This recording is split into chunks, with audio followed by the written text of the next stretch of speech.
Hi, I'm Dr. Jackson Crawford. I'm the instructor of Nordic Studies and Nordic Program Coordinator at the University of Colorado Boulder and Old Norse Specialist. I'm back with another one of my videos about a topic in Norse language and myth, and today I want to keep talking about runes. In particular, talk about a little bit of the history of the different runic alphabets and which alphabets are used for which language. There is no email that I get more often than one asking me to write something in Old Norse and Elder Futhark or in English in Elder Futhark, when in fact Elder Futhark is just one of the runic alphabets and it's only used in the very first centuries of writing runes. So the Elder Futhark is the original runic alphabet. The earliest inscriptions are found from about 160 AD from Vimosa in Denmark. This alphabet consists of 24 letters arranged in 3 groups or families of 8, and these are probably based on a form of the Greek alphabet mediated by some other culture between the Germanic-speaking peoples of Northern Europe and Greece. Elder Futhark is used to write originally a language we can call Proto-Germanic, ancestral to all the Germanic languages, including English and the Scandinavian languages. And toward the end of its use, around 700 AD, it's used for the earliest stages of languages like Norse, English, and German. In Scandinavia, around 700 AD, Elder Futhark is replaced by Younger Futhark, a system of just 16 runes.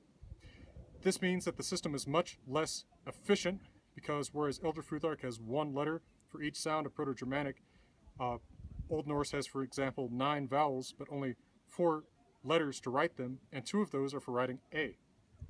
The original rune for writing the vowel A becomes used for just a nasal A, or vowels derived from A by umlaut, whereas the original rune for the letter J, the consonant sound Y, becomes used for a normal A sound, an A.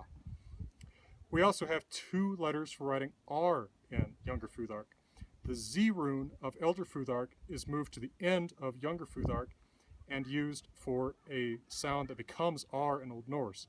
We don't know when the Z becomes an R, so typically in transliterating Old Norse inscriptions in Younger Futhark, we transliterate that as a capital R to distinguish it from the normal R.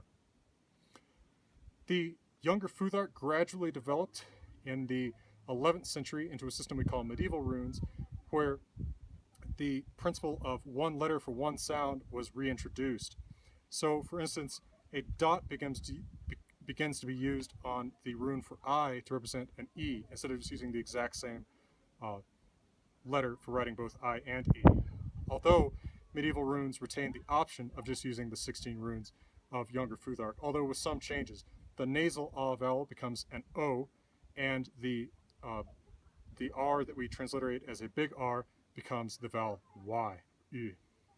So medieval runes can be thought of as kind of an optional expansion pack to the Younger Futhark. Now in England and Frisia, the islands off the present-day Netherlands, a different direction of development takes place, and we get more runes after 700 AD. The anglo-frisian Futhark used to write Old English and Old Frisian includes at least 4 more letters, sometimes as many as 8 new letters. This is the alphabet used to write Old English in runes, and it's probably the best one for writing modern English in runes because it includes most of the sounds of English and many of the sound combinations that are common in English, like EA and EO, which are at least common in English writing today and were common vowel diphthongs in Old English. So, trying to write Old English or Old Norse or modern English in Elder Futhark doesn't make historical sense. Elder Futhark is for Proto-Germanic, Proto-Norse, Proto-English, Proto-High German. Old English and Old Frisian are written in anglo-frisian Futhark, and Old Norse is written originally in Younger Futhark, later in medieval runes.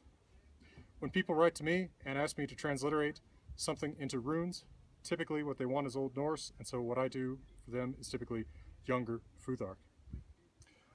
Well, I hope this has been somewhat useful and informative for you, and from the wilderness of the American West, I'm wishing you all the best.